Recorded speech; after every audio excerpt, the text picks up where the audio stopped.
The Kurgan hypothesis is the most widely accepted proposal to identify the Proto-Indo-European homelands from which spread of the Indo-European languages occurred. It postulates that the people of a Kurgan culture in the Pontic steppe north of the Black Sea were the most likely speakers of the Proto-Indo-European language. The term is derived from the Russian Kurgan meaning tumulus, a burial mound. The Kurgan hypothesis was first formulated in the 1950s by Marija Gimbutas, who used the term to group various cultures, including the Yamna, or pit-graved culture and its predecessors. David Anthony instead uses the core Yamna culture and its relationship with other cultures as a point of reference. Marija Gimbutas defined the Kurgan culture as composed of 4 successive periods, with the earliest including the Samara and Sariglazovo cultures of the Dnieper-Volga region in the Copper Age. The people of these cultures were nomadic pastoralists who, according to the model, by the early 3rd millennium BC had expanded throughout the Pontic-Caspian steppe and into Eastern Europe.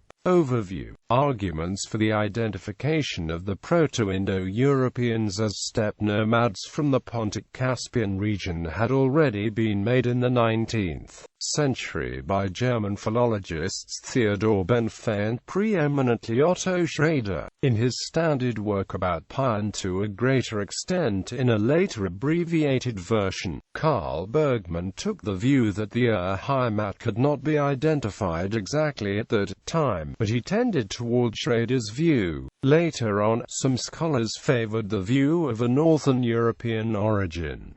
The view of a Pontic origin was still strongly favored, e.g., by the archaeologist Ernst Weiler. One of Weil's students was Jonas Buzianas, who in turn was one of Gimbutas' teachers. Gimbutas, who acknowledges Schrader as a precursor, was able to marshal a wealth of archaeological evidence from the territory of the Soviet Union not readily available to scholars from Western countries, enabling her to achieve a fuller picture of prehistoric Europe. When it was first proposed in 1956, in the Prehistory of Eastern Europe, Part 1, Marija Gimbutas's contribution to the search for Indo-European origins was an interdisciplinary synthesis of archaeology and linguistics. The Kurgan model of Indo-European origins identifies the Pontic-Caspian steppe as the Proto-Indo-European Heimat,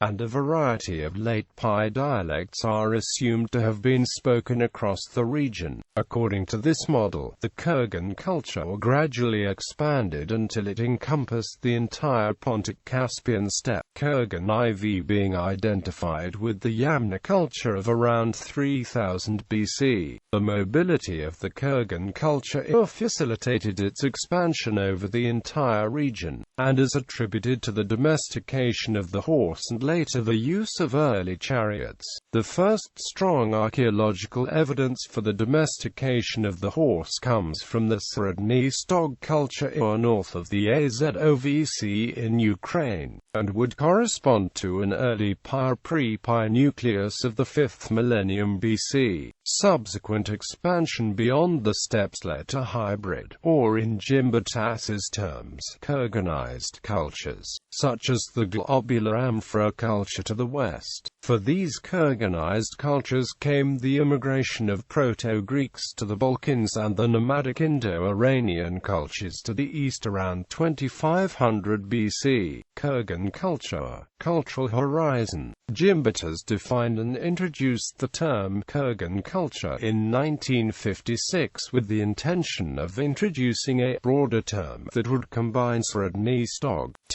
pit-grave and corded-way horizons. The model of a Kurgan culture brings together the various cultures of the Copper Age to early Bronze Age Pontic-Caspian steppe to justify their identification as a single archaeological culture, cultural horizon, based on similarities among them. The eponymous construction of kurgans is only one among several factors. As always in the grouping of archaeological cultures, the dividing line between one culture and the next cannot be drawn with hard precision and will be open to debate. Cultures that Gimbutas considered as part of the Kurgan culture: Bugdiniasta, Samara, Kavalinsk, Sredny Stog, Dniprodonets, Uzatovo culture, mound.The, Yamna. This is itself a varied cultural horizon, spanning the entire Pontic-Caspian steppe from the mid-4th to the 3rd millennium.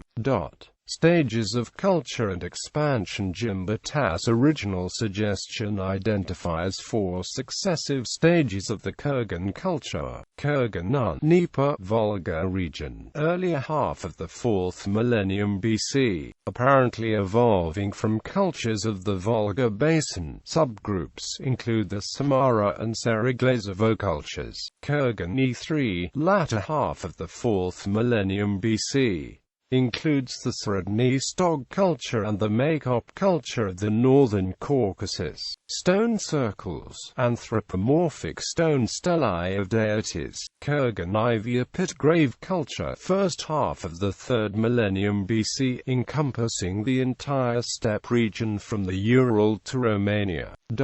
There were 3 successive proposed waves of expansion. Wave 1, predating Kurgan expansion from the lower Volga to the Dnieper, leading to coexistence of Kurgan I and the Kurgan culture. Repercussions of the migrations extend as far as the Balkans and along the Danube to the Vinca culture in Serbia and Lengyel culture in Hungary. Wave 2, mid-4th millennium BC, originating in the Makop culture and resulting in advances of Kurganized hybrid cultures into northern Europe around 3000 BC. According to Gimbutas, this corresponds to the first intrusion of Indo-European languages into Western and Northern Europe. Wave 3, 3000 to 800 BC, expansion of the pit grave culture beyond the steppes, with the appearance of the characteristic pit graves as far as the areas of modern Romania, Bulgaria, eastern Hungary and Georgia, coincident with the end of the Kurgan culture and Trileti culture in Georgia.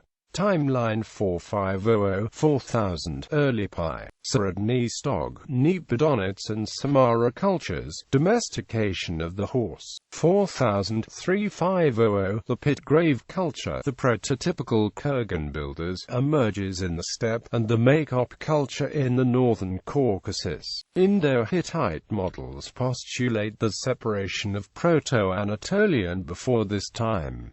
3500–3000 Middle Pi. The pit grave culture is at its peak, representing the classical reconstructed Proto-Indo-European society with stone idols, predominantly practicing animal husbandry in permanent settlements protected by hill fits, subsisting on agriculture, and fishing along rivers. Contact of the pit grave culture with late Neolithic Europe cultures results in the Kurganized globular amphora and Baden cultures. The Makop culture shows the earliest evidence of the beginning Bronze Age, and bronze weapons and artifacts are introduced to pit grave territory. Probable early Satamization. 3000–500 Late Pi. The pit grave culture extends over the entire Pontic steppe. The corded-ware culture extends from the Rhine to the Volga, corresponding to the latest phase of Indo-European unity. The vast, Kurganized area disintegrating into various independent languages and cultures, still in loose contact, enabling the spread of technology and early loans between the groups, except for the Anatolian and Tocharian branches, which are already isolated from these processes.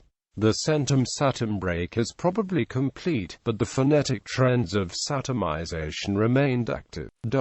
Further expansion during the Bronze Age. The Kurgan hypothesis describes the initial spread of Proto-Indo-European during the 5th and 4th millennia BC, As used by Gimbutas, the term Kurganized implied that the culture could have been spread by no more than small bands who imposed themselves on local people as an elite. This idea of the Pi language and its daughter languages diffusing east and west without mass movement proved popular with archaeologists in the 1970s. The question of further Indo-Europeanization of Central and Western Europe, Central Asia and Northern India during the Bronze Age is beyond its scope, far more uncertain than the events of the Copper Age, and subject to some controversy. The rapidly developing field of archaeogenetics and genetic genealogy since the late 1990s has not only confirmed a migratory pattern out of the Pontic steppe at the relevant time, it also suggests the possibility that the population movement involved was more substantial than anticipated. Anatolia. The Anatolian languages are a family of extinct Indo-European languages that were spoken in Asia Minor, the best attested of them being the Hittite language. Under Marija Gimbutas' Kurgan hypothesis, Proto-Anatolians are believed to have taken a route either from Caucasus or the Balkan Peninsula. Development of Proto-Anatolian in Balkan Peninsula is considered more likely, and Anatolians seem to have entered Asia Minor in series of successive waves from Balkan Peninsula. The Hittites were an ancient Anatolian people who established an empire at Hattusa in north-central Anatolia around 1600 BC. This empire reached its height during the mid-14th century BC under Pastoralism, when it encompassed an area that included most of Asia Minor as well as parts of the northern Levant and Upper Mesopotamia.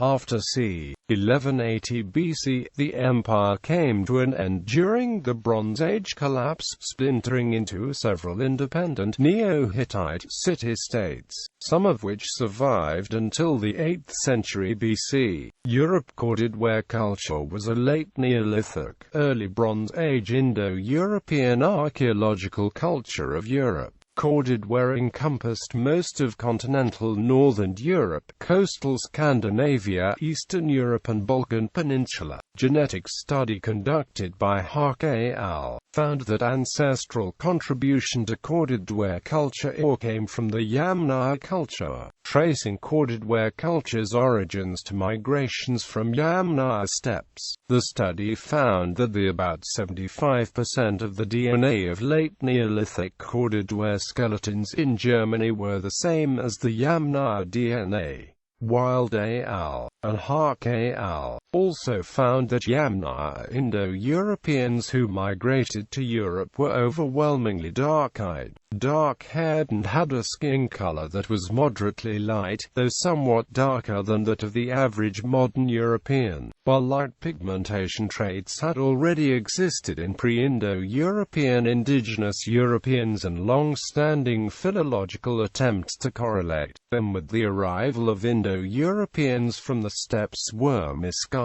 Genetic study of Bronze Age Eurasian population conducted by Toft et al. Found that corded-ware culture played a key role in disseminating many forms of the Indo-European language ancestral to Proto-Greeks, Proto-Italio-Celtic, Proto-Germanic, Proto-Balto-Slavic and Proto-Indo-Iranians.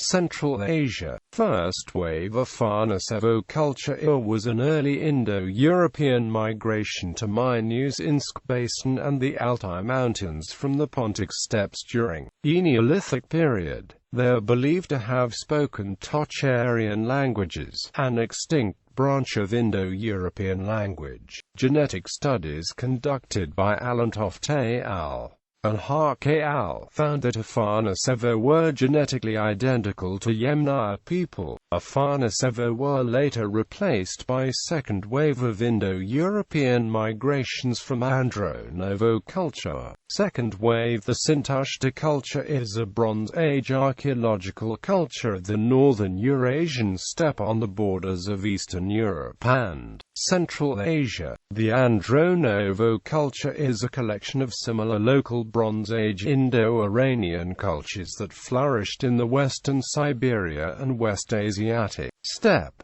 The Indo-Iranian branch went south, forming the Iranian people, and the Indo-Aryan migration into India, forming the Indo-Aryan people. Closely related to the Indo-Aryans were the Mitanni, who founded a kingdom in the Middle East, according to genetic study conducted by Toft al.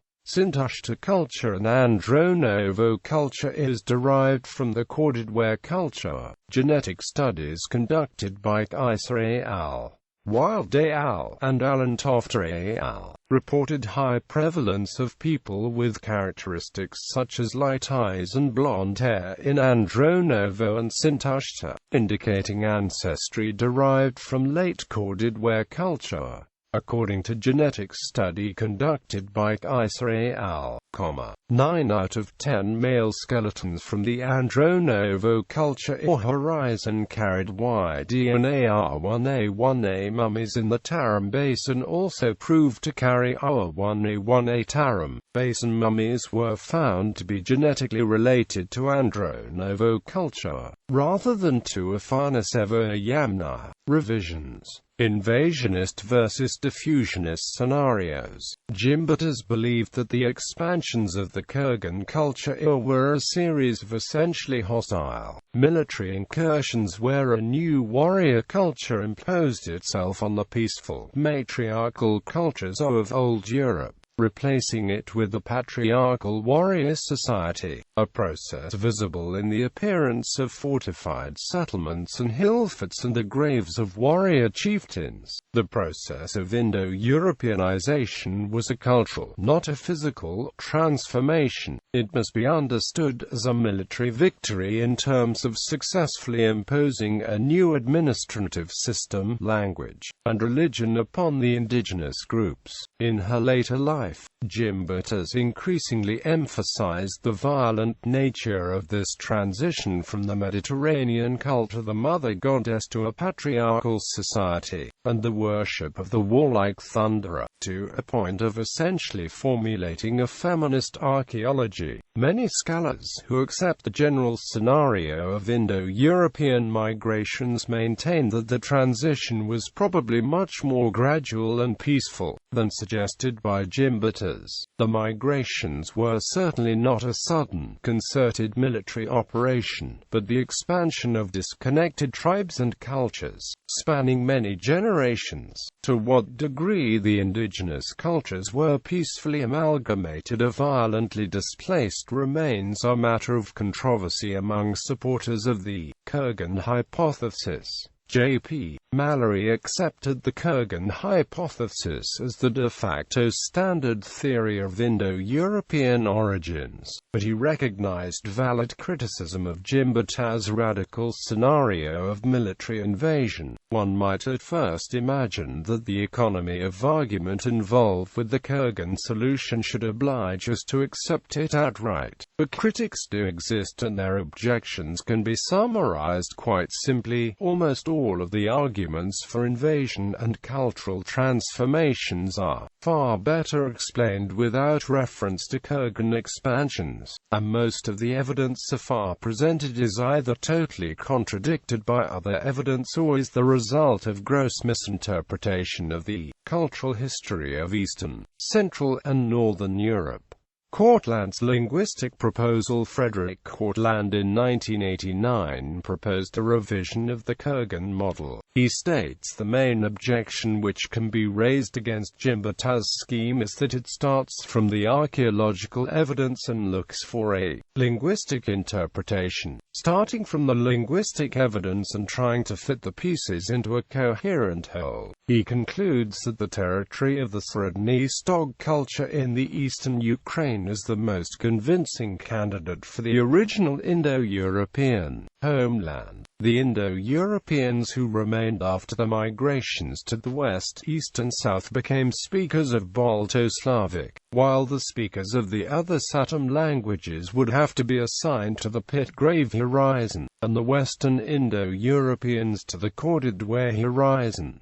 The ancestors of the Balts and Slavs should be correlated to the Middle Dnieper culture. Then, following Mallory and assuming the origin of this culture to be sought in the Sredny Stog, Yamna and late Tripoli cultures, he proposes the course of these events corresponds with the development of a Satem language which was drawn into the Western Indo-European sphere of influence. Antony's revised steppe theory. David Antony's The Horse, the Wheel and Language describes his revised steppe theory. David Antony considers the term Kurgan culture so lacking in precision as to be useless, instead using the core Yamna culture and its relationship with other cultures as a point of reference. He points out that the Kurgan culture was so broadly defined that almost any culture with burial mounds, or even without them, could be included. He does not include the Makop culture among those that he considers to be i.e. speaking, presuming instead that they spoke a Caucasian language. Criticisms.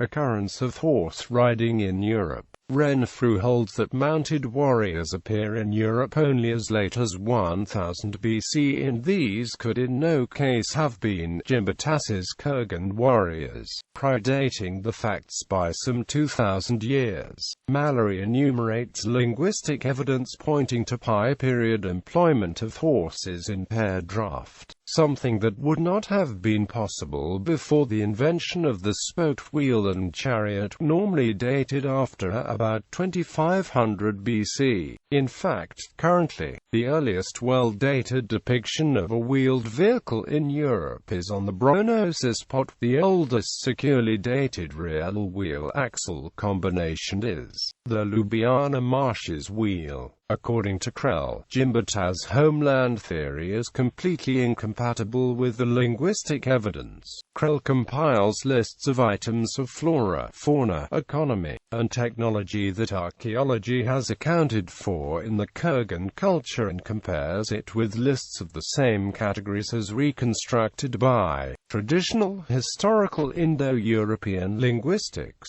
Krell finds major discrepancies between the two, and underlines the fact that we cannot presume that the reconstructed term for horse, for example, referred to the domesticated equid in the proto-period just because it did in later times. It could originally have referred to a wild equid, a possibility that would undermine the mainstay of Gimbutas's arguments that the Kurgan culture first domesticated the horse and used this new technology to spread to surrounding areas. Pastoralism versus agriculture. Catherine Krell finds that the terms found in the reconstructed Indo-European language are not compatible with the cultural level of the Kurgans. Krell holds that the Indo-Europeans had agriculture whereas the Kurgan people were just at a pastoral stage and hence might not have had sedentary, agricultural terms in the language, despite the fact that such terms are part of a Proto-Indo-European core vocabulary. Krell, Gimbutas Kurgan's homeland hypothesis. A linguistic critique points out that the Proto-Indo-European had an agricultural vocabulary and not merely a pastoral one. As for technology, there are plausible reconstructions suggesting knowledge of navigation, a technology quite atypical of Gimbutas' steppe-centered Kurgan society. Krell concludes that Gimbutas seems to first establish a Kurgan hypothesis based on purely archaeological observations, and then proceeds to create a picture of the homeland and subsequent dispersal which fits neatly over her archaeological findings. The problem is that in order to do this, she has had to be rather selective in her use of linguistic data, as well as in her interpretation of that data.